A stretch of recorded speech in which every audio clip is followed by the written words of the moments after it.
कच्चे तेल और टेक शेयरों की मजबूती से नैस्डैक और S&P रिकॉर्ड ऊंचाई पर। यूरोप में भी तेजी, एशियाई बाजारों की कमजोर शुरुआत और SGX निफ्टी सपाट। स्टील कंपनियों को एक और राहत, कोल्ड रोल फ्लैट प्रोडक्ट्स पर भी 5 साल के लिए सरकार ने लगाई anti dumping duty. Tata steel, JSW steel, SAIL और भूषण स्टील को होगा फायदा। ईरान के ग्लास और चीन के एल्यूमिनियम रेडिएटर्स पर भी लगी duty. Acai India, Gujarat Borosil बैंको प्रोडक्ट्स को मिलेगा फायदा। आ जाएंगे टाटा स्टील के नतीजे, घाटे से मुनाफे में लौट सकती है कंपनी, मार्जिन्स में दमदार बढ़त के आसार। PNB और आंध्रा बैंक के नतीजे भी आज। ऑयल मार्केटिंग शेयरों में आज दिख सकती है नरमी, पेट्रोल और डीजल की कीमतों में 2 रुपए से ज्यादा की कटौती। और मजबूत रुपए से एक्सपोर्ट्स में गिरावट, व्यापार घाटा बढ़कर $13 अरब से ज्यादा, एक्सपोर्ट्स $24 अरब तक गिरे। और खत्म हुआ इंतजार, आज लॉन्च होगी मारुति की नई डिजायर। 11,000 रुपए में कीजिए एडवांस बुकिंग।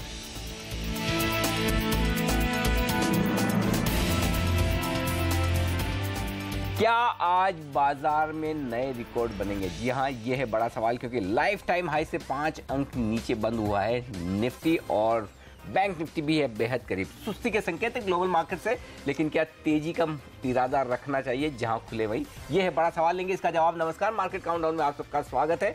मैं हूं अनिल सिंह। नमस्कार, और मैं हूं हेमंत घई, और हमारे साथ जुड़ रहे हैं हमारे 2 खास विद्वान मेहमान। जी हाँ, हमारे साथ जुड़ेंगे powermywealth.com के फाउंडर और CEO संदीप वागले साहब और सेठी फिनमार्ट के MD विकास सेठी। आप दोनों का ही स्वागत है। और सबसे पहले देखिए ग्लोबल संकेत किस तरह से नजर आ रहे हैं। दमदार संकेत हैं, खास तौर से अमेरिका के मार्केट्स के। नैस्डैक और S&P 500 ने रिकॉर्ड स्तरों पर जाकर समाप्ति दी, क्योंकि कच्चे तेल में तेजी देखने को मिली। 2 हफ्ते के उच्चतम स्तर पर यह पहुंच गया, क्योंकि रशिया और सऊदी अरबिया ने तय कर लिया है कि जो प्रोडक्शन कट कर रहे थे वो कट को और आगे बढ़ाने वाले हैं। मार्च 2018 तक उस करार को बढ़ाने वाले हैं। इसके चलते तेजी देखने को मिली। लेकिन सुबह सुबह देखिए एशियाई बाजार जरूर नरम है। हांगकांग के मार्केट 100 पॉइंट नीचे, शंघाई में कमजोरी, तो कच्चा तेल जो दौड़ रहा है उसके चलते थोड़ी सी प्रेशर यहाँ पर देखने को मिल रहा है। लेकिन US के मार्केट्स और रशिया के मार्केट्स जो बड़े तेल एक्सपोर्टर्स हैं वहाँ पर तो अच्छी तेजी देखने को मिली है। SGX निफ्टी फ्लैट है। ये बताइए रणनीति क्या होनी चाहिए? जहां खुले वहीं खरीद लिया जाए क्या? फिर ज्यादा जितना नीचे खुले उतना खरीदने का कॉन्फिडेंस बढ़ेगा। बस ये कि नीचे खुलना चाहिए, और अगर सपाट खुले तो थोड़ी देर इंतजार करें, क्योंकि मुझे लग रहा है कि रेंज बाउंड सेशन होगा। बहुत ज्यादा उतार चढ़ाव शायद आज के सेशन में देखने को ना मिले, और वो रेंज है 9,400 से 9,500 की, और उसके ठीक बीचों बीच 9,445 पर कल हम बंद हुए हैं। तो आज फिर से मैं यही कहूंगा कि ओपनिंग के बजाय क्लोजिंग अहम होगी। कल हम क्लोजिंग की यही बात कर रहे थे कि एक पॉजिटिव क्लोजिंग चाहिए 9,400 के ऊपर की, लेकिन ये नहीं सोचा कि लाइफ टाइम हाई क्लोजिंग भी मिलेगी और इतनी बेहतरीन मिलेगी 9,445 की। तो बाजार लगातार 4 सेशन से 5 सेशन से 9,400 के ऊपर बंद हो रहे हैं, तो कहीं कोई घबराने की जरूरत नहीं है। इंटरेस्टिंग बात है कि स्टॉप लॉसेस जो अब दिख रहे हैं वो ऊपर की तरफ शिफ्ट होते हुए दिख रहे हैं, और दोनों ही डे ट्रेडर्स के लिए और पोजिशनल ट्रेडर्स के लिए 9,400 का ही स्टॉप लॉस बन रहा है। यानी कि 9,400 के नीचे ही कमजोरी का पहला संकेत आएगा, और 9,400 के नीचे क्लोज होने पर ही थोड़ा सा तेजी की पोजीशन कम करनी चाहिए। तो आज के लिए रणनीति होगी कि निफ्टी पर 9,400 और बैंक निफ्टी पर 22,700, ये 2 लेवल नज़र में रखें। अगर इन 2 लेवल के नीचे बाजार बंद होता हुआ दिखे तो अपनी तेजी की पोजीशन कम करें। यहाँ पर एक बात साफ कर दूँ कि सिर्फ तेजी की पोजीशन कम करने की बात मैं कर रहा हूँ, न कि शॉर्ट्स बनाने की। उन लेवल्स पर भी शॉर्ट नहीं बनेंगे। ऊपर के स्तरों पर 9,500 निफ्टी पर और 23,000 बैंक निफ्टी पर, ये 2 लेवल ऐसे हैं जहां पर आपको थोड़ी प्रॉफिट बुकिंग करना चाहिए, फिर करेक्शन का इंतजार करना चाहिए। वापस आपको नीचे मिले तब आप खरीदिए। सेक्टर स्पेसिफिक मूवमेंट रहेंगे बाजार में, पॉजिटिव और नेगेटिव दोनों ही साइड पर, और उसको आपको ट्रेड करना है। खरीदना है निफ्टी डे ट्रेडर्स के लिए 9,400 स्टॉप लॉस होगा, 9,500 का टारगेट है। और दूसरा ट्रेड ये कि पहले मजबूत हो जाए, 9,500 की तरफ बढ़े तो 9,500 के आसपास या थोड़ा ऊपर शॉर्ट करें 9,550 के स्टॉप लॉस के साथ। नीचे की तरफ 9,450, 9,425 आपको दोनों तरफ मिलेगा, तो दोनों ही ट्रेड आपके लिए बन सकते हैं। बैंक निफ्टी की ट्रेडिंग रेंज 22,600 से 23,000 की बनकर आ रही है। 400 पॉइंट की थोड़ी सी ऊपर शिफ्ट हुई है कल के अच्छे मूव के बाद, और ऐसे में बैंक निफ्टी खरीदना है, लेकिन लेवल से ओपनिंग पर नहीं। 22,700 पर खरीदें, 22,600 का स्टॉप लॉस, 22,950 टारगेट है। और दूसरा तरीका ये कि 22,950 के आसपास शॉर्ट करें, 23,100 का स्टॉप लॉस है और 22,700 का टारगेट है।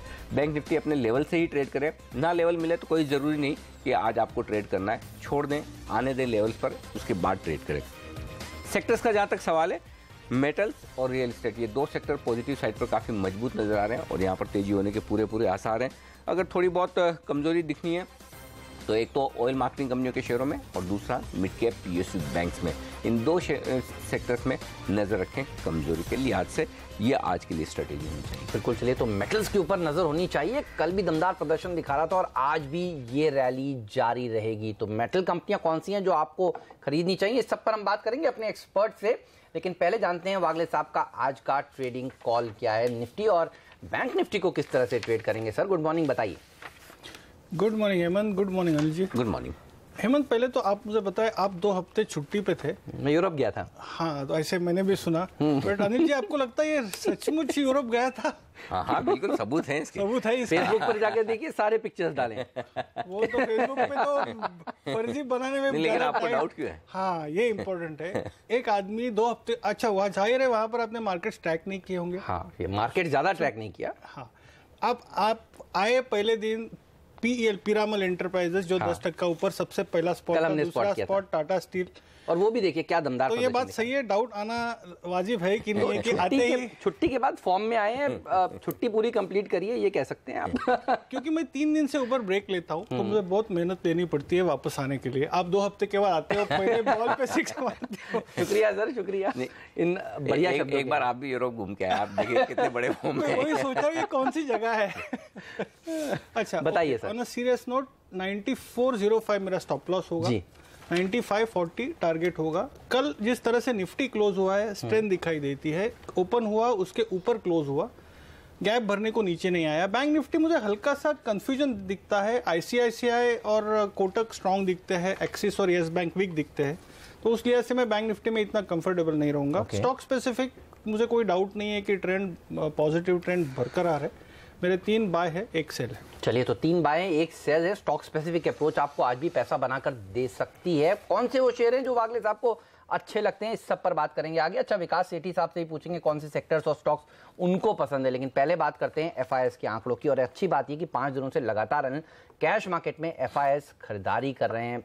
ये चीज कॉन्फिडेंस भरती है। और कल का DI का आंकड़ा भी देखिए, बहुत छोटी सी मंदी करी है उन्होंने। आंकड़े कल के काफी बेहतर है। इनफैक्ट वायदा कारोबार के आंकड़े भी अच्छे हैं। जिस तरह का रेंज बाउंड सेशन था, मुश्किल से 25 पॉइंट की रेंज में पूरे दिन भर बाजार ने ट्रेड किया है। उसमें भी 5-5 पॉइंट दोनों साइड के निकाल दे तो मुश्किल से 15 पॉइंट की रेंज में पूरे दिन निफ्टी रहा है। उसके बाद अगर कैश में खरीदारी है, स्टॉक फ्यूचर्स में 190 करोड़ की खरीदारी FIs ने की है। तो स्टॉक स्पेसिफिक जो खरीदारी है, मैं हमेशा इंडेक्स के बजाय स्टॉक्स के आंकड़ों को ज़्यादा अहमियत देता हूँ, क्योंकि अल्टीमेटली FIs कोई ट्रेडर तो है नहीं कि सिर्फ उन्हें इंडेक्स ट्रेड करके पैसा बनाना है, कि निफ्टी ट्रेड करना है या बैंक निफ्टी ट्रेड करना है। वो तो उनके लिए हेजिंग के लिहाज से काम करता है। अल्टीमेटली आप स्टॉक्स में पैसा लगाकर पैसा बनाते हैं। और अगर स्टॉक्स में उस तरह से आपको कैश में भी खरीदारी दिखे, स्टॉक फ्यूचर्स में भी खरीदारी दिखे, तो ये एक अच्छा संकेत मानना चाहिए। तो मुझे लगता है कि FIs की तरफ से सपोर्ट आता दिखा है, वो अच्छी बात है। दूसरी बात यह भी कि घरेलू फंड जो लगातार 3-3 डिजिट में बेच रहे थे, वो थोड़ा सा हाथ थामते हुए नजर आए। वो इसलिए भी हो सकता है कि बाजार बड़ा मुंह नहीं दे रहा है, इसलिए आपको आंकड़े बड़े नहीं दिख रहे। लेकिन कुल मिलाकर इन आंकड़ों में ऐसा कुछ भी नहीं है जिसकी वजह से आप ये सोचें कि बाजार तेजी से गिर सकता है, और नहीं ऐसा है जिसकी वजह से आप ये सोचें कि बाजार 9,500 के पार निफ्टी पर और 23,000 के पार भागने की जल्दबाजी में। तो ठीक है, मतलब बैलेंस्ड है नंबर्स। सही बात है। चलिए, तो अब FNO से क्या संकेत मिल रहे हैं, इस पर पूछेंगे अनिल से थोड़ी देर में आगे। लेकिन पहले जान लेते हैं वागले साहब के आज के 3 टॉप ट्रेडिंग बाय आइडियाज कौन से हैं। वागले साहब बताइए। हेमंत, मैं इंडिया सीमेंट के साथ स्टार्ट करता हूँ। जी जी। आई थिंक 2 या 3 हफ्ते पहले अनिल जी ने ये स्पॉट किया था और हमारा एक डिस्कशन था कि 260-270 के मेरे टारगेट्स जी थे। हाँ। अनिल जी के 450 के उन्होंने कुछ कोट किए थे, मैं ये नहीं कहता कि उनके थे। और वो जो पिछले 10 दिनों से जो 210, 215, 220 की कंसोलिडेशन थी, उसमें से कल ये स्टॉक निकल गया है। 220 का क्लोज है, 218 का प्रायर स्विंग हाई ब्रेक किया है। और for the next 2 days 3 days मेरा टारगेट होगा 238, मेरा स्टॉप लॉस होगा 214। बट मुझे लगता है कहीं ना कहीं पोजिशनल तौर पे ये 270, 275 की मूव की तैयारी है। बिल्कुल। तो आप एक 10 रुपए रिस्क लेके 60-70 रुपए अपसाइड कमा सकते मुझे हैं। याद है फिलिप कैपिटल की वो रिपोर्ट आई थी जब आपने कहा था कि 400 रुपए से ऊपर के टारगेट सुन के हैं और जबरदस्त तेजी देखने को मिलेगी। उस दिन भी दौड़ लगा रहा था ये स्टॉक और आज भी दमदार प्रदर्शन दिखाएगा। और राधा कृष्ण दमानी जी का पोर्टफोलियो शेयर है 50 रुपए के आसपास उन्होंने खरीदा। सर बताइए और कौन से शेयर है? अच्छा, doctor Reddy's for a first time कल ट्रेडिंग बाय के लिहाज से उभर कर आया है। ये 2635 के स्टॉप लॉस से खरीदे फॉर अ टारगेट ऑफ 2735, 2 से 3 दिन का व्यू है। और तीसरा एक मिड कैप स्टॉक है या स्मॉल कैप कहिए, सेंचुरी प्लाईबोर्ड्स। इसमें मुझे स्ट्रेंथ दिखती है, प्राइस और वॉल्यूम ब्रेकआउट है, अगले 2 से 3 दिन में अच्छी खासी मूव आ सकती है। 261 के स्टॉप लॉस से खरीदे for a target of 276। Alright, तो ये हैं 3 बाय आइडियाज, इन पर रखिए नजर। यहाँ पर इंट्राडे में आज आपका पैसा बन सकता है। लेकिन बात करते हैं अब एफएनओ से संकेतों की। अनिल, कैसे संकेत मिल रहे हैं? एफएनओ से संकेत अच्छे हैं, कोई बुरे नहीं है हेमंत, और रेंज साफ दिख रही है कि 9500 के आसपास बाजार रुकने वाला है। 9400 निर्णायक लेवल है, लेकिन मैंने आज इसलिए नहीं कहा क्योंकि हम 9400 से काफ़ी ऊपर है। इंटरेस्टिंग बात लेकिन एक और है, अभी भी 9400 पर जिनकी मंदी की पोजीशन है कॉल्स में, आप देखिए 41 लाख शेयरों का ओपन इंटरेस्ट अभी भी बना हुआ है। उसके बावजूद कॉल राइटर्स यानी कि मंदी करने वाले ट्रेडर्स अपनी पोजीशन जल्दी छोड़ नहीं रहे। एक्चुअली हो क्या रहा है, बड़ा इंटरेस्टिंग ट्रेंड दिख रहा है। मैं एफएनओ के डेटा यही पढ़ रहा था कि ऐसा क्यों हो रहा है कि 9400 के ऊपर 4 दिन से क्लोज हो रहा है बाजार, उसके बावजूद भी मंदी की पोजीशन लेकर बैठे हैं। तो पिछला ट्रेंड देखें, 9000 के वक्त भी यही हुआ, 9200 पे भी यही हुआ, 9300 पे भी यही हुआ। 3-3, 4-4 दिन उस अहम लेवल के ऊपर क्लोज होने के बावजूद मंदी करने वाले ट्रेडर्स ने पोजीशन छोड़ी नहीं। और वो कब छोड़ी? जब अगला लेवल पार किया। तो अब होगा ये, असली शॉर्ट कवरिंग आपको तब दिखेगी जब 9500 पार होगा, और 9500 पार होगा तो फिर 9400 पर जो कॉल्स बिके हैं उनमें भगदड़ मचेगी कि बस अब जल्दी काट लीजिए।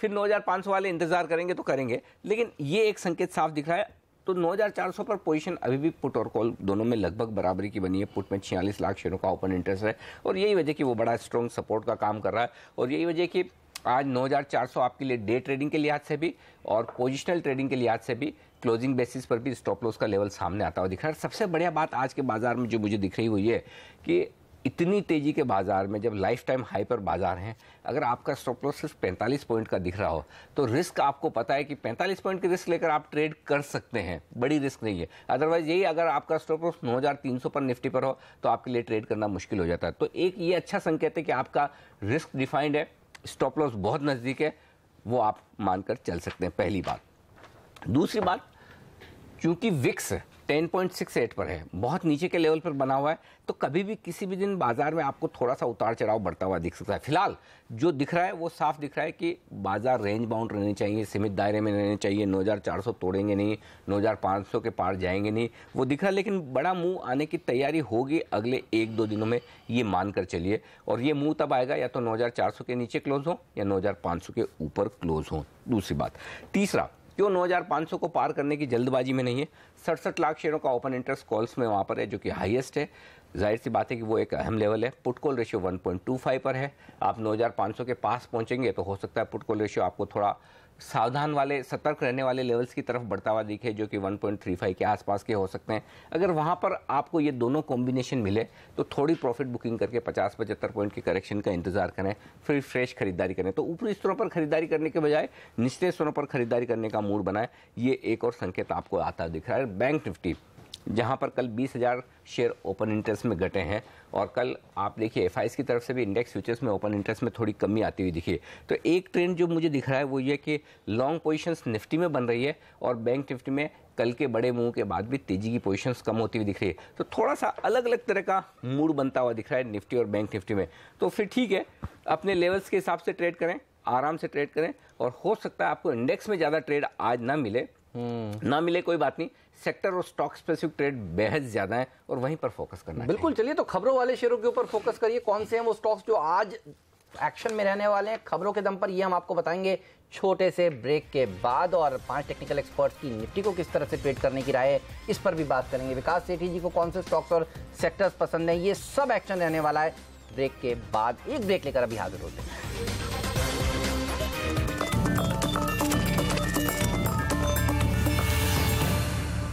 मार्केट काउंटडाउन में आप सबका स्वागत है। वक्त हो गया अब ये जानने का कि 5 टेक्निकल एक्सपर्ट्स की निफ्टी को आज किस तरह से ट्रेड करने की राय, और राय आपके सामने देखिए। मनीष कह रहे हैं कि आपको खरीदारी करनी चाहिए। 9500 का टारगेट है, 9390 का स्टॉप लॉस भी। ओके, और हमारे दूसरे एक्सपर्ट्स की राय भी है खरीदारी की, तेजी करना चाहते हैं राकेश बंसल 9537 अच्छा स्टॉप ये है टारगेट और 9370 का स्टॉप लॉस। एसएससी ग्रुप के मुदित गोयल भी कह रहे हैं खरीदारी ही करनी चाहिए आपको, और उनका टारगेट नोट कर लीजिए 9520 का है, 9410 का स्टॉप लॉस रखिए। तेजी में है निशान जैन, ट्रेड स्विफ्ट ब्रोकिंग के डायरेक्टर, 9490 का है उनका टारगेट, 9420 का छोटा स्टॉप लॉस लीजिए। और पांचवें एक्सपर्ट भी तेजी की बात कर रहे हैं, आनंद राठी सिक्योरिटीज के जय ठक्कर कह रहे हैं कि 9500 तक आराम से जाएगा निफ्टी, 9420 का स्टॉप लॉस रखिए। तो 5 के 5 एक्सपर्ट आज निफ्टी पर बुलिश। रेंज है बेहद साफ 9400 से 9420, ये 20 पॉइंट की रेंज है, मजबूत सपोर्ट निफ्टी पर आज के लिए दिन के दौरान। ऊपरी स्तर पर 9500 9520, ये है 20 पॉइंट की रेंज जहां पर करें आप मुनाफा वसूली। ये है राय हमारे पांचों एक्सपर्ट्स की निफ्टी पर। लेकिन कौन से स्टॉक्स हैं जो खबरों के दम पर आज कमाल दिखाने वाले हैं, आइए देखते हैं 5 का पंच। फाइनली स्टील कंपनियों के लिए एक और बेहद पॉजिटिव खबर। सरकार ने $576 प्रति टन की एंटी डंपिंग ड्यूटी लगाई है विदेशों से आयात किए जाने वाले स्टील पर, और ये ड्यूटी लगेगी 5 साल के लिए हॉट रोल्ड कोल्ड प्रोडक्ट्स पर। पहले कोल्ड रोल्ड प्रोडक्ट्स पर भी ये ड्यूटी लगी थी, अब हॉट रोल्ड प्रोडक्ट्स पर भी ड्यूटी बढ़ा दी गई। तो जाहिर सी बात है कि Tata steel, JSPL, JSW steel, SAIL, ये तमाम कंपनियां हैं जिनके लिए ये बड़ी राहत की बात है और बड़ी पॉजिटिव खबर भी। बिल्कुल। तो अब ड्यूटी जो है वो देखिए एंटी डंपिंग वाली 5-5 साल के लिए लग रही है, ये एक बड़ी राहत की बात। Saint Gobain, आसाई India, Gujarat Borosil, यानी ये तमाम ग्लास मैन्युफैक्चरर्स को भी बड़ी राहत सरकार ने दी है। दरअसल क्लियर फ्लोट ग्लास, ऐसा कांच जो कंस्ट्रक्शन में, रेफ्रिजरेशन में, मिरर्स बनाने के लिए और सोलर पैनल्स में इस्तेमाल होता है, इसके ऊपर भी 5 साल के लिए सरकार ने एंटी डंपिंग ड्यूटी लगा दी है। नोटिफिकेशन जारी हो चुका है। और बैंको प्रोडक्ट्स इंडिया, ये एक ऐसी कंपनी है जो रेडिएटर बनाती है, और देखिए चाइना से भारत में रेडिएटर्स जो हैं वो डंप किए जा रहे थे। बैंको प्रोडक्ट्स ने गुहार लगाई, सरकार ने जांच करी और उसके बाद एंटी डंपिंग ड्यूटी लग गई है। तो रेडिएटर बनाने वाली इस कंपनी के ऊपर नजर रखिए, और कांच मैन्युफैक्चरर्स के ऊपर यानी शीशा बनाने वाली कंपनियों के लिए भी एक बहुत ही बड़ी राहत की बात, यहां पर भी तेजी देखने को मिलेगी आज। नेटको फार्मा, इस कंपनी में RBI ने FIs की निवेश सीमा को 31.5% से बढ़ाकर 40% कर दिया, यानी कि अब FIs ज्यादा शेयर खरीद पाएंगी इस कंपनी के। लोग घूमने जाते हैं, देखिए रॉयल ऑर्किड बता रहा है कि जो ओवरऑल होटल्स की बुकिंग्स हैं वो 9 महीने के उच्चतम स्तर पर पहुंच गए। तो होटल सेक्टर तो तेजी में रहेगा। रॉयल ऑर्किड इसलिए भी क्योंकि मैसूर में एक तीसरा होटल इन्होंने खरीद लिया है, तैयार कर लिया है, तो इसकी भी अब शुरुआत हो चुकी है। तो रॉयल ऑर्किड में अच्छी तेजी देखने को मिल सकती है आज। ब्रिगेड एंटरप्राइजेज ने TCS को बेंगलुरु में 4.25 लाख स्क्वायर फीट का एक ऑफिस किराए पर दिया है।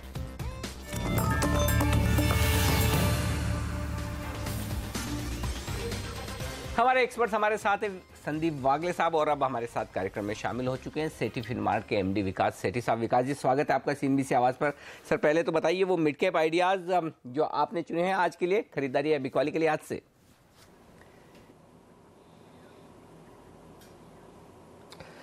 देखिए अनिल जी, गुड मॉर्निंग हेमंत। जो आज स्टॉक्स मैंने रिकमेंड करे हैं वो 6 स्टॉक्स हैं और 6 के 6 F&O सेगमेंट से हैं, हालांकि उसमें कुछ मिड कैप्स भी हैं।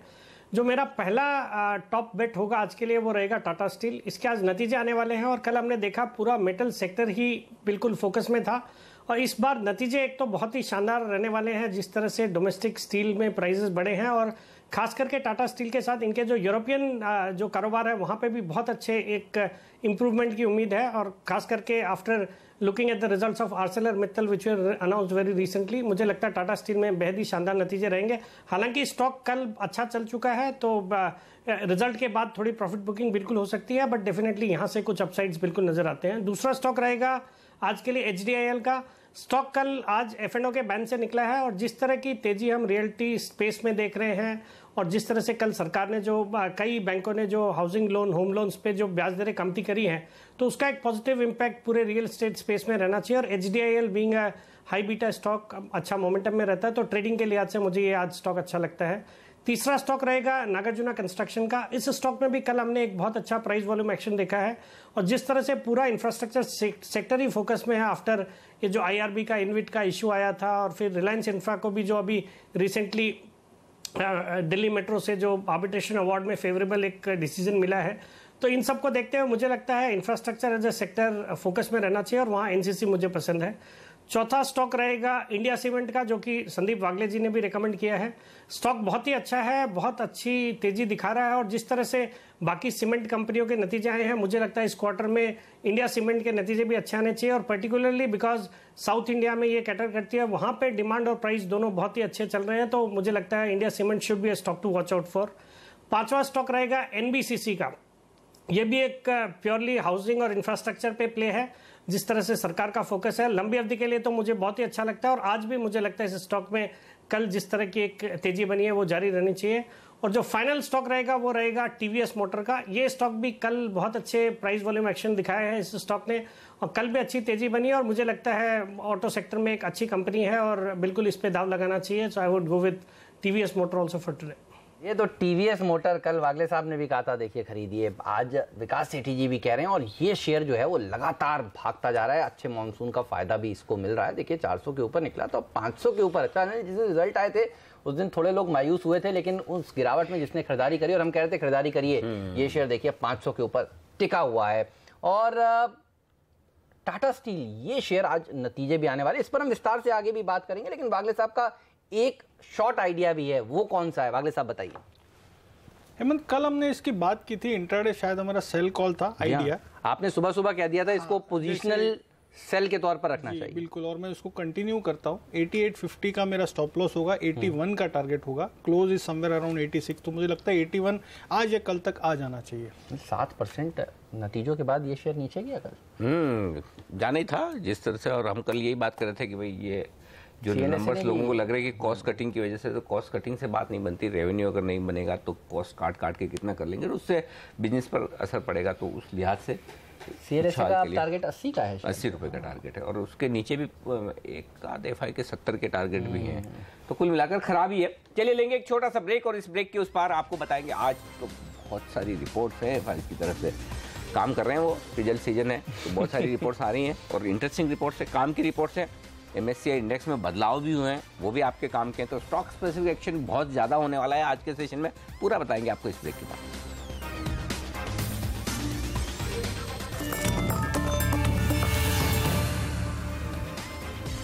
स्वागत है आप सभी का सीएनबीसी आवाज पर। आप देख रहे हैं मार्केट काउंटडाउन और काफी सारी कंपनियां हैं जो अपने तिमाही नतीजे पेश कर रही हैं और उसके बाद ब्रोकरेज हाउसेज उनके ऊपर रिपोर्ट्स निकाल रहे हैं और ये सब रिपोर्ट्स लेकर आ गई हैं। नियति हमारे साथ जुड़ चुके हैं। नियति बताइए सबसे इंटरेस्टिंग 3 रिपोर्ट्स कौन सी हैं आज सबसे पहले बात करेंगे नतीजों से हटके एस्कॉर्ट्स पर और सबसे दमदार रिपोर्ट इसी की है, इसलिए मैं इस पे पहले बात करूंगी। फिलिप कैपिटल जो कि निवेश करने की सलाह को बरकरार रखता है और अपना टारगेट प्राइस 550 रुपए से बढ़ा करके 800 रुपए का कर दिया है। सीधे इन्होंने 250 रुपए अपना टारगेट प्राइस बढ़ा दिया है। मौजूदा भाव से 24 से 25% की तेजी ये शेयर आपको दिखा सकता है। इनके ईपीएस अनुमान इन्होंने 12% बढ़ाए हैं FY 19 के लिए। क्यों? क्योंकि इन्होंने टॉप मैनेजमेंट से बात की है एस्कॉर्ट्स के और मैनेजमेंट ने भरोसा जताया है कि ट्रैक्टर और कंस्ट्रक्शन इक्विपमेंट का जो 2 कारोबार ये प्रिसाइसली काम करती है वो strong double digit growth clock करते हुए नजर आएंगे अगले इस पूरे ही वित्तीय वर्ष में FY 18 तक। 50 बेसिस पॉइंट यानी आधे % से ज्यादा ट्रैक्टर का मार्केट शेयर ये बढ़ाने की उम्मीद कर रहे हैं। रेलवेज का ऑर्डर इनफ्लो काफी ज्यादा स्ट्रांग हो गया है। 20% CAGR इनको इससे उम्मीद है आने की FY 18 में। कॉस्ट कटिंग मैनेजमेंट का पूरा फोकस है जिससे 2 से 3% एबिट मार्जिन अगले 2 से 3 साल में सुधरते हुए नजर आएंगे। तो निवेश करने की सलाह बरकरार रखते हुए 250 रुपए अपना टारगेट प्राइस बढ़ाते हुए 800 रुपए के लिए आपको निवेश करने की सलाह दे रहा है फिलिप कैपिटल आज एस्कॉर्ट्स पर। कोलगेट के नतीजों के बाद जाहिर सी तौर पे डाउनग्रेड आने लाजमी थे। सीएलएसए जैसा बड़ा ब्रोकरेज हाउस अब सेल की आपको सलाह दे रहा है। अंडर परफॉर्म की ऑलरेडी रेटिंग थी, अब बिकवाली करने की आपको पूरी तरह से सलाह दे रहा है। टारगेट प्राइस इनका 900 रुपए का था, घटा के इन्होंने 890 का कर दिया है। मौजूदा भाव से 11% का डाउन साइड ये इस शेयर में देख रहे हैं। जो वॉल्यूम ग्रोथ डिक्लाइन हुई है और जो नेगेटिव वॉल्यूम ग्रोथ आई है वो बहुत ज्यादा निराशाजनक है।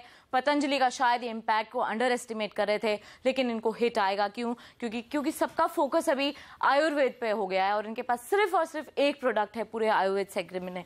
बिकवाली करके चलिए 890 तक का लक्ष्य आपको कोलगेट दिखा सकता है। वेदांता पे कई सारे ब्रोकरेजेस का आज पॉजिटिव कॉल है। सीएलएसए हालांकि अपना टारगेट प्राइस रिवाइज करता हुआ नजर आएगा, लेकिन निवेश करने की सलाह दे रहा है। मैक्वारी, डॉयचे बैंक और मॉर्गन स्टैनली जैसे बड़े ब्रोकरेजेस 33 से 37% तक की तेजी के लिए आपको निवेश करने की सलाह दे रहे हैं। मैक्वारी का लक्ष्य 321 का है डॉइचे बैंक का लक्ष्य, 330 का है और 329 का ही लक्ष्य मॉर्गन स्टैनले का है। 37% की तेजी आपको वेदांता अगले 12 महीने में दिखा सकता है। ऑलराइट, चलिए तो वेदांता में नतीजों के बाद और तेजी देखने को मिलेगी। टाटा स्टील के नतीजे आ जाने वाले हैं, इस पर भी हम बात करेंगे। सोनम हमारे साथ जुड़ेंगी, लेकिन दंत कांति पतंजलि का जो प्रोडक्ट है उसने कोलगेट की हवा निकाल दी। हाँ, एक्चुअली सबसे बेस्ट सेलिंग प्रोडक्ट जिसे कह सकते हैं। और एक्चुअली पतंजलि की ब्रांड ही जो बनी है ना स्ट्रॉन्ग, वो मुझे लगता है दंत कांति की वजह से बनी है। दंत सबसे पहले लोगों ने टूथपेस्ट का इस्तेमाल किया, अब तो मुझे लगता है कि हर एक चीज़ में पतंजलि जिस तरह से घुस रहे हैं। तो अच्छा, मैगी ने भी खराब प्रदर्शन दिखाया, मतलब नेस्ले ने, हाँ। और कोलगेट ने भी कमजोर प्रदर्शन दिखाया। बिल्कुल, तो सब जगह कंपटीशन जबरदस्त होता हुआ दिख रहा है। तो अभी आपके लिए फिर एक ही चीज़ है, इंतजार करें पतंजलि की लिस्टिंग का, क्योंकि आप जब छुट्टी पर तब एक बड़ा इंटरेस्टिंग स्टेटमेंट आया था। प्रेस कॉन्फ्रेंस हुई थी बाबा रामदेव की, और वो कह रहे हैं कि 10,513 करोड़ रुपए, 10,517 करोड़ की सेल्स की उन्होंने वित्त वर्ष 2017 में, और वित्त वर्ष 2017 में कहा कि डबल कर देंगे। मतलब 100% ग्रोथ, जहाँ कोलगेट -2-3% वॉल्यूम ग्रोथ, बाकी कंपनी में वॉल्यूम ग्रोथ, मतलब पॉजिटिव आने की भी दिक्कत है, वहाँ वो डबल करने की बात करें। और डबल कोई छोटे बेस पे नहीं हो रही। हाँ। 10,000 करोड़ की सेल्स को डबल करना इंटरेस्टिंग है। चलिए, ये तो बात हुई इन तमाम रिजल्ट्स की, खासतौर से एफएमसीजी जहाँ वॉल्यूम ग्रोथ को लेकर। अच्छा, कल लीवर के भी नतीजे, उस पर भी बातचीत करेंगे, लेकिन उससे पहले हमारे वायदा कारोबार के आज के जाने माने एक्सपर्ट सुमित बगड़िया साहब कार्यक्रम में शामिल हो गए, चॉइस ब्रोकिंग के associate director. Good morning Sumit ji, पहले तो बताइए अपनी राय निफ्टी और बैंक निफ्टी पर, खरीदेंगे ना? Good morning Anil ji. Yes, absolutely. फिलहाल माहौल तेजी का है और तेजी के माहौल के अंदर ही हमें एक बार रहना चाहिए। इमीडिएट सपोर्ट 9400 लेवल्स के नीचे बनेगा और 9370 टेक्निकल लेवल्स के हिसाब से सपोर्ट है।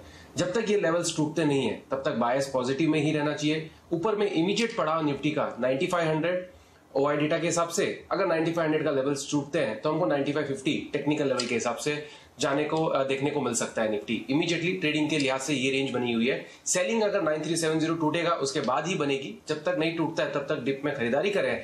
प्रेजेंट लेवल्स पे भी बाय कर सकते हैं। इमीडिएट इंट्राडे टारगेट 9500 या फिर 9550 तक हमें 1 से 2 दिनों में निफ्टी के अंदर देखने को मिल सकता है। ओके, तो 9500 9550 तक जा सकता है। निफ्टी तेजी की ही रणनीति आपको रखनी चाहिए, बाय ऑन डिप्स की रणनीति है। सुमित बगड़िया जी से जानेंगे कि उनके टॉप ट्रेडिंग आइडियाज कौन से हैं, लेकिन पहले बात करते हैं आज 2 दमदार नतीजे जो आने वाले हैं, बड़े नतीजे हैं। एक तो टाटा स्टील के जो बाजार बंद होने के बाद आएंगे, और एक पीएनबी के।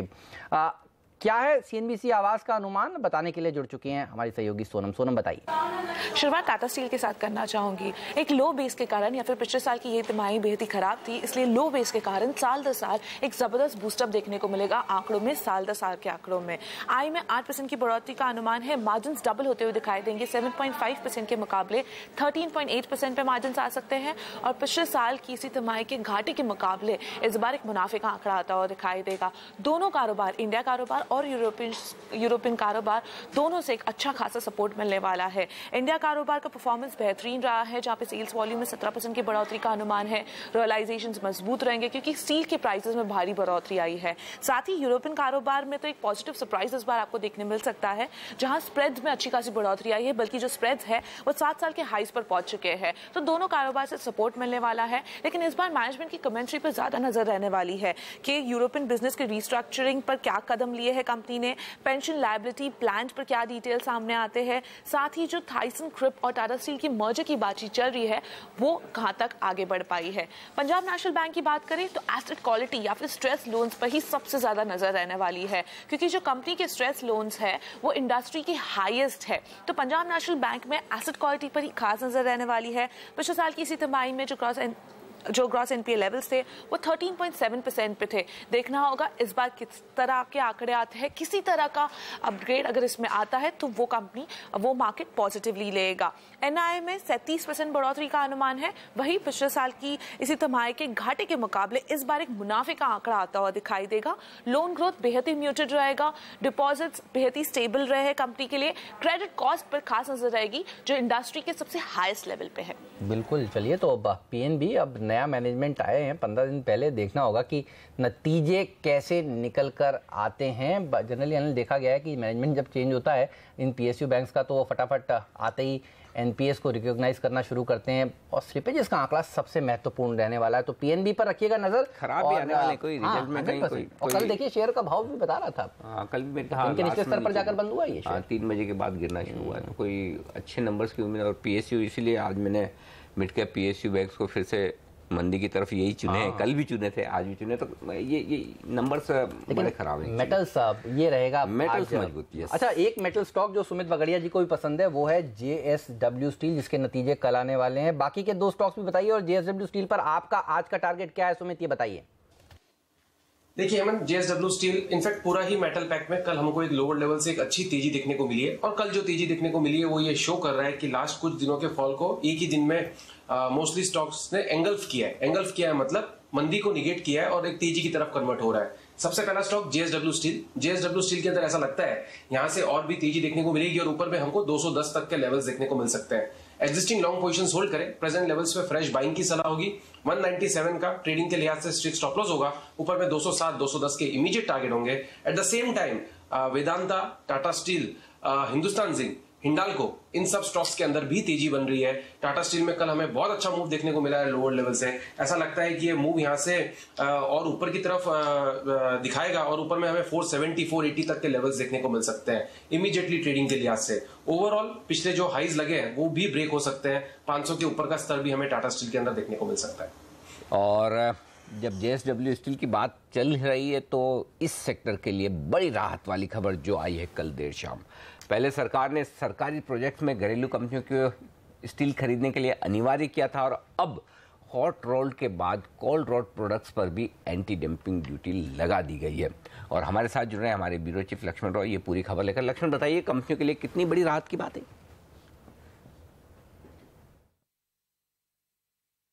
स्टील कंपनियों के लिए वाकई काफ़ी राहत की खबर है, क्योंकि स्टील कंपनियों की शिकायत ये थी कि उनका माल घरेलू बाजार में बिक नहीं रहा है, क्योंकि काफ़ी सस्ते में दूसरे देशों से स्टील का इंपोर्ट हो रहा है। तो अब सरकार ने एंटी डंपिंग ड्यूटी लगाने का फैसला लिया है, और वो भी 5 साल के लिए। यानी जो भी कोरिया, जापान, चीन, यूक्रेन से जो भी स्टील का इंपोर्ट होगा, कोल्ड रोल्ड स्टील का इंपोर्ट होगा, उस पर अब एंटी डंपिंग ड्यूटी लगेगी। वो एंटी डंपिंग ड्यूटी जो है वो $576 का अंतर जो होगा, यानी इंपोर्टेड स्टील की जो कीमत होगी उसमें से $576 प्रति टन घटा दीजिए, उसके बाद जो रकम बचेगी उस रकम के बराबर की आपको एंटी डंपिंग ड्यूटी चुकानी पड़ेगी। ये इस वजह से राहत की खबर है क्योंकि देश में स्टील बनाने वाली बड़ी बड़ी कंपनियां जैसे SR steel, JSW steel, steel authority of India, Bhushan steel और टाटा स्टील जैसी कंपनियों ने इस बात की मांग की थी कि यहाँ पर एंटी डंपिंग ड्यूटी लगाई जाए, क्योंकि सस्ते स्टील इंपोर्ट से उनको काफ़ी ज़्यादा नुकसान हो रहा है। अब उनकी मांग को देखते हुए ये एंटी डंपिंग ड्यूटी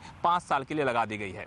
चलिए, तो Tata steel, SAIL, JSW steel, Bhushan steel, ये तमाम कंपनियां हैं जिनको इस खबर से फ़ायदा होने वाला है। इन तमाम शेयरों पर रखिएगा नज़र। लेकिन ऐसा नहीं कि स्टील के लिए अच्छी खबरें आ रही हैं, ग्लास सेक्टर के लिए अच्छी खबरें आई हैं। कल रेडिएटर बनाने वाली कंपनी बैंको प्रोडक्ट्स के लिए अच्छी खबर आई है। इस सब पर बात करेंगे और एक चार्ट चेक भी लेंगे अपने एक्सपर्ट से थोड़े से ब्रेक के बाद। सुमित बगड़िया जी ने तो कहा उनको टाटा स्टील और JSW स्टील सबसे अच्छा लगता है, लेकिन और कौन से वो 2 आइडियाज़ हैं जो अभी उनके पिक्स के तौर पर लेने बाकी हैं, उस पर भी बात होगी ब्रेक के बाद। स्वागत है आप सभी का CNBC आवाज पर। SGX निफ्टी देखिए निचले स्तर से थोड़ा सा रिकवर होता हुआ। एशियाई बाजार जरूर सुस्त हैं, लेकिन आप देखिए हांगकांग के मार्केट जब हमने कार्यक्रम की शुरुआत की थी तो करीब 150 पॉइंट नीचे थे और अब यहाँ पर सुधार देखने को मिल रहा है। ये एक अच्छी खबर। अब 92 पॉइंट ही नीचे है, बल्कि 77 पॉइंट भी मुझे दिख रहा था ये एक बार सुधर कर पहुंचे तो यहाँ पर रिकवरी देखने को मिल रही है। ये SGX निफ्टी की आज मदद करता हुआ नजर आएगा। संदीप वागले साहब, विकास सेठी जी, सुमित बगड़िया जी हमारे साथ जुड़े हुए थे और अब कुणाल सरावगी जी भी हमारे साथ जुड़ चुके हैं। कुणाल, हाय, गुड मॉर्निंग। बताइए सबसे पहले आपके टॉप ट्रेडिंग आइडियाज आज के लिए कौन से होने वाले हैं? Good morning Hemant. देखिए, सबसे पहले मुझे अडानी ट्रांसमिशंस पसंद है। इसमें हमने कल एक बड़ी रैली देखी थी और मुझे लगता है कि आज भी मोमेंटम बना रहेगा। अडानी ट्रांसमिशन को खरीदें, 94 रुपये का स्टॉप लॉस, और मुझे लगता है आज या कल का टारगेट 98 रुपये का है और उसके बाद 103 रुपये तक जाने की क्षमता दिखती है। भारत फाइनेंशियल इंक्लूजन में भी कल कुछ ट्रैक्शन दिखा था, हालांकि कुछ साइडवेज था, लेकिन ओवरऑल डायरेक्शन बहुत पॉजिटिव है, तो मुझे लगता है कि इसमें भी खरीद करनी चाहिए। स्टॉप लॉस यहाँ पर 805 का रखें, 830 के टारगेट से बाय करें। इंडिया सीमेंट में एक ब्रेकआउट दिखा है मुझे चार्ट्स पर, और लास्ट में कल बहुत अच्छा एक मूवमेंट देखने को मिला।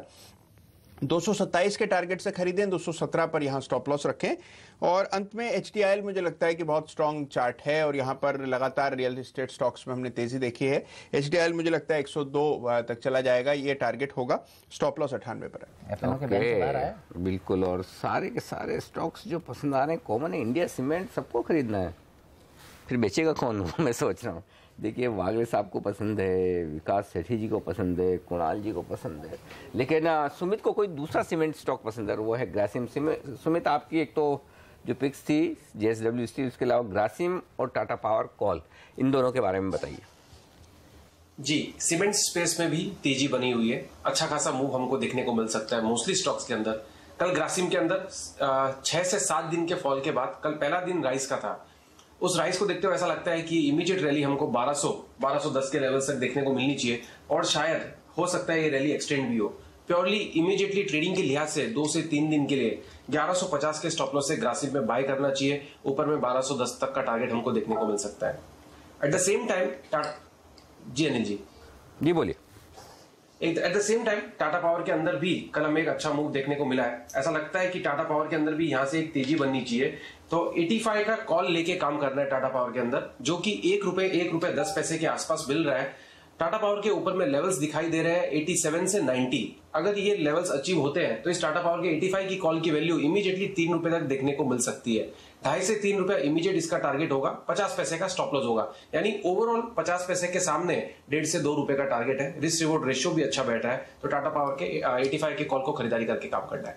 ऑलराइट, चलिए तो यहाँ पर आपको तेजी करनी चाहिए। आज टाटा पावर भी पसंद है, टाटा स्टील भी पसंद है सुमित को, और मेटल सेक्टर तो फोकस में रहने वाला है, लेकिन ग्लास सेक्टर को भी राहत मिली है सरकार की तरफ से। Saint Gobain, Asahi India, Gujarat Borosil, ये कुछ ऐसी कंपनियां हैं जिनको राहत मिली है। सरकार ने 5 साल के लिए एंटी डंपिंग ड्यूटी यहाँ पर भी लगा दी है। इन तीनों के चार्ट्स में वागले साहब, आपको सबसे अच्छा चार्ट किसका लगता है, ये बताइए इन तीनों ग्लास कंपनियों में। हेमंत, सेंट गोबेन मैं इसके लिए चूज करूंगा क्योंकि वो अभी मूव इसमें स्टार्ट हुई है। बाकी सब में ऑलरेडी, असाई में ऑलरेडी मूव आई है और काफी लेट हो गए हम। सेंट गोबेन में क्या है, क्लोज स्टॉप लॉस लेके जो कि 51-52 का हो सकता है, और अपसाइड 63-64, यहाँ से ₹10 अपसाइड, ₹2.5-3 के रिस्क की एक ट्रेड सेटअप बनेगा अगले 1-2-3 हफ्ते के लिए, तो मैं इसमें ये प्रीफर करूंगा। अच्छा, क्लियर फ्लोट क्लास बनाने वाली सबसे बड़ी कंपनी यही है जिसके पास 50% मार्केट शेयर है इन 3 कंपनियों में, तो चार्ट देखकर भी वागले साहब ये पता लगा लेते हैं वैसे। चार्ट तो मजबूत होना ही, 14% कल स्टॉक कितना तेज भागा है, जाहिर सी बात है। तो आज फिर से इन शेयरों पर रखिएगा नजर, क्योंकि ये स्टॉक्स रहेंगे एक्शन में आज भी। लेकिन एक और स्टॉक जो एक्शन में दिखेगा वो है बाटा, और कल बाजार बंद होने के बाद नतीजे आए, बाटा के नंबर्स ढीले नजर आ रहे हैं इस वक्त बाटा के। तो क्या स्टॉक पर दबाव दिखेगा, शॉर्ट कैंडिडेट है या निश्चित स्थानों पर खरीदारी की जाए? सुमित बताइए, वायदा कारोबार के ट्रेडर्स के लिए क्या राय है आपकी बाटा पर? अनिल जी, बाटा के अंदर ओवरऑल हम देखेंगे पिछले 15 से 20 दिनों के अंदर स्टॉक ने एक रेंज बाउंड मूव दिया है, जिसके अंदर स्टॉक ने नीचे में सपोर्ट लिया है 560-570 के आसपास, और ऊपर में रेजिस्टेंस लिया है 590-592 के लेवल्स के आसपास। ओवरऑल स्ट्रक्चर को देखते हुए बाटा तेजी के अंदर बना हुआ है। अभी पिछले 15 से 20 दिनों के अंदर ये स्टॉक ने लोअर बैंड पे टेस्टिंग की है, लोअर लेवल्स टेस्ट किया है, और वहां से कल हमको पुल बैक देखने को मिली है। आई थिंक बाइंग देखने को मिलनी चाहिए। स्टॉक के अंदर वीकनेस हमको देखने को मिलेगी अगर ये 560 के लेवल्स ब्रेक करता है, तो जब तक ये 560 का लेवल ब्रेक नहीं करेगा, प्रेजेंट लेवल से अगर कोई डिप मिलता है 5-7 रुपए का, तो उसमें खरीदारी करनी है। ऊपर में जैसे ही 580 के लेवल टूटेंगे तो हमको 590 से 600 तक के लेवल देखने को मिल सकते हैं। 560 स्ट्रिक्ट स्टॉप लॉस फॉर बाटा।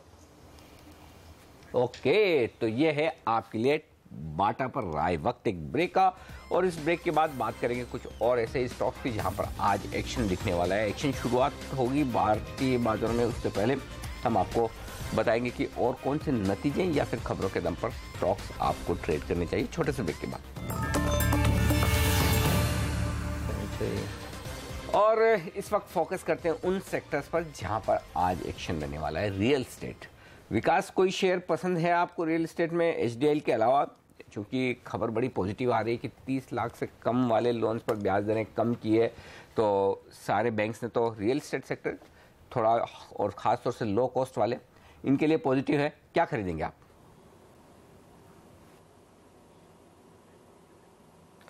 बिल्कुल अनिल जी, ये जो खबर है बेहद ही पॉजिटिव है रियल एस्टेट स्पेस के लिए। तो ये जो मैंने एचडीआईएल की कॉल दी है या फिर डीएलएफ पे भी आप नज़र रख सकते हैं, ये ट्रेडिंग के लिए रहेगी बिकॉज ये F&O के स्टॉक्स है और काफ़ी इनमें हाई बीटा है और मोमेंटम बना रहता है, तो उस लिहाज से ये ट्रेडिंग के लिए रहेंगे। बाकी इन्वेस्टमेंट के लिए मैंने 2-3 स्टॉक जो मैं काफ़ी बार आपके चैनल पर भी रिकमेंड कर चुका हूँ, जो अफोर्डेबल हाउसिंग सेगमेंट से मुझे अच्छे लगते हैं, उन तीनों स्टॉक्स के मैं नाम लेना चाहूँगा। पहला रहेगा आशियाना हाउसिंग, जो कि एक बेहतरीन कंपनी है। दूसरा रहेगा प्रोजोन इनटू, जिसमें भी एक अफोर्डेबल हाउसिंग का बहुत अच्छा प्ले है और बाजार के दिग्गज इन्वेस्टर्स ने भी इसमें निवेश किया हुआ है।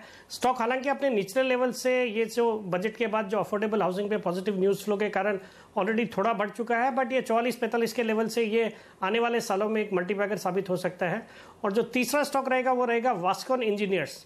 इस कंपनी को भी आप देखें तो ये अपार्ट फ्रॉम एक ईपीसी सेगमेंट या फिर ये एक क्लीन रूम या बिल्डिंग मैनेजमेंट सिस्टम के कारोबार में भी है, जो कि फार्मा इंडस्ट्री के लिए क्लीन रूम्स बनाते हैं, वहाँ पे भी एक बहुत अच्छा काम कर रही है। और इसके अलावा इनके पास एक 80 लाख स्क्वायर फीट की करीबन लैंड पार्सल है ठाणे में। तो अगर उसके वैल्यूएशन को देखें और जिस तरह से ये बाकी भी अफोर्डेबल हाउसिंग सेगमेंट में कैटर करती है, मुझे लगता है वास्कॉन इंजीनियर्स भी एक अच्छा पिक हो सकता है। स्टॉक में अभी कुछ दिनों में अच्छी रैली हुई है, but still I feel there is lot of steam left, so these 3 stocks would be there to watch out for.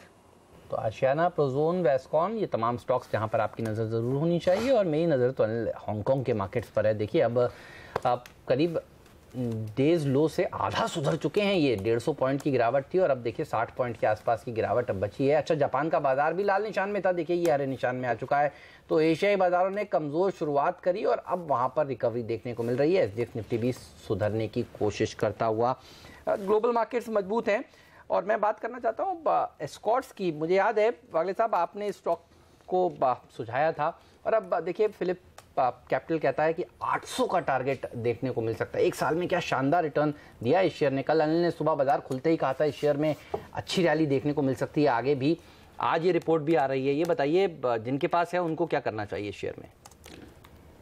Hemant, 600 का स्टॉप लॉस थोड़ा लंबा है, 50 रुपए एज ए ट्रेडर, बट रख के होल्ड करो। और अपसाइड जब मूव चलती है स्टॉप लॉस को ट्रेल करते चलो और होल्ड रखो। वो अपसाइड मतलब ये कि गिव यू अनइमेजिनेटिव लेवल्स। तो अब मैं सरप्राइज नहीं होऊंगा, 800 बहुत जल्द आएगा, बहुत जल्द मतलब कुछ महीनों में। ओके, 800 तक के लेवल्स आ सकते हैं स्कोर्स में। इस स्टॉक पर भी रखिएगा नजर रखिएगा। प्री ओपनिंग सेशन पे जो शुरू होने वाला है इस छोटे से ब्रेक के बाद नजर रखिएगा रुपए पर, जहां कल अच्छी मजबूती दिखी थी। डॉलर इंडेक्स आज फिर से कमजोर हुआ है, तो पूरे आसार है कि रुपए पर थोड़ी और मजबूती बढ़े। देखते हैं कितनी बढ़ती है। लेकिन इस ब्रेक के बाद जब हम लेकर आएंगे आपके लिए प्री ओपनिंग सेशन, साथ ही आज एक खास बात और होगी। स्टॉक 2020 का अपडेट तो है ही, जैकपॉट शेयर आज फिर से आपके लिए आता हुआ दिखा है, यानी कि बाजार है लाइफ टाइम हाई पर। कमाई के और निवेश के मौके अब भी आपके लिए है बेहतरीन शेयरों में। बताएंगे आपको 9:15 से आज का भरपूर एक्शन शुरुआती कारोबार का, निवेश और ट्रेडिंग के लिहाज से। हमारे चारों एक्सपर्ट के साथ बने रहिए आप भी। ब्रेक के तुरंत बाद पहला सौदा।